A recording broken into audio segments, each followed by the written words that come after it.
Well, we figured out what a direct variation is and how to identify what is a direct variation versus what's just a regular old line. But now let's go ahead and figure out, how do you write the actual equation of a direct variation? And it's going to be very similar to finding the equation of a line. However, the wording is a little interesting with direct variation. So the wording is kind of the tricky part. But here are kind of your steps if you are a step person. I'm a step person. The first thing that you're going to do, just start with your generic form of y equals kx, because this is the generic form of a direct variation. And then we're going to be given some x and y values in our problem. So you're just going to substitute your x value in for x and your y value in for y, and then you're going to solve for k. Because the first thing you want to do is you want to find out what is your k, or your constant of variation, or your slope. Once you have that, now that you know the value of k, step 4, you're just going to write your general equation, y equals, and the only thing that you're going to change in here is you're going to know what that k value is, whether it's 4 or -3 or 1/7. And then step 5, if you need to, you can use this new equation to find extra information. So let's go ahead and look at this example right here. Let's see, and here's where the wording is a little kind of odd. Suppose y varies directly with x. Y varies directly with x. Here is your clue that this is direct variation, directly being the key word. And y varies directly with x, we can kind of transpose this or translate this to y varies directly, meaning it's going to be multiplied by a constant, with x. So here's how we just kind of translated the general form.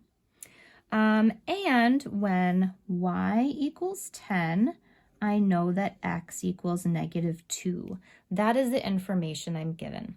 What is the direct variation equation? And once we find that, we're going to use that to figure out some additional information.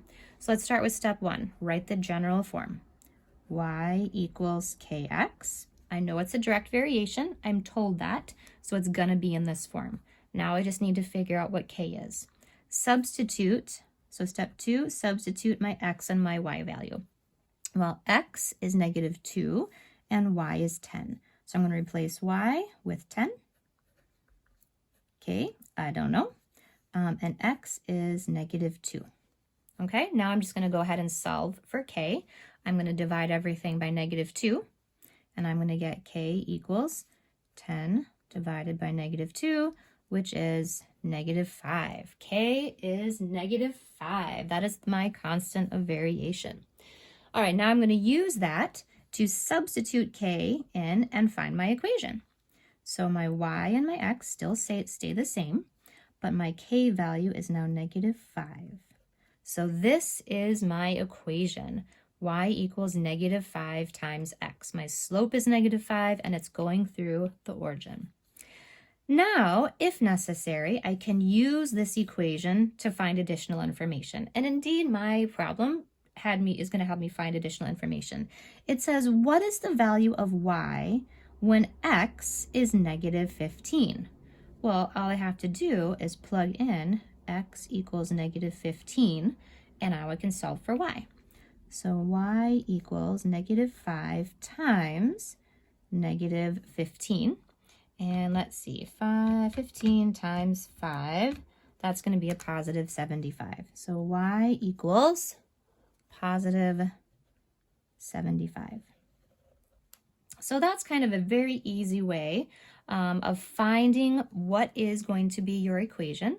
And if necessary, once you find your equation, using your equation to find some additional information. Now, the hardest part here was figuring out what the value of k was. You could have done this by doing an XY chart as well. So let's go ahead. I know that here's my XY table. Just kind of draw it over to the side here. I know since it's a direct variation, I know it's going to go through the point 0, 0. I know that it's going through the origin. That's part of the definition of a direct variation. And I also know another coordinate point. I know that when x is -2, y is 10. So going back to just finding the slope of a line, I could use these 2 points, the point 0, 0, and the point -2, 10 to find what the slope is. Because I know that slope is the change in my y's over the change in my x's, rise over run. And I could go, well, let's see here. My y's change 0 to 10. So it's going a positive 10. And my x's are changing from a 0 to a -2. They're going down 2. That's a -2. Positive 10 over -2 is -5. Oh, my slope is -5. Oh, and that's what I figured out for my constant of variation. So again, two different ways to determine the same thing. You could figure it out from an XY table, just finding the slope. Just remembering that your other point, not given to you in the problem, is going to be 0, 0. Or you could plug it into your formula, figure out what your equation is, and then use your equation.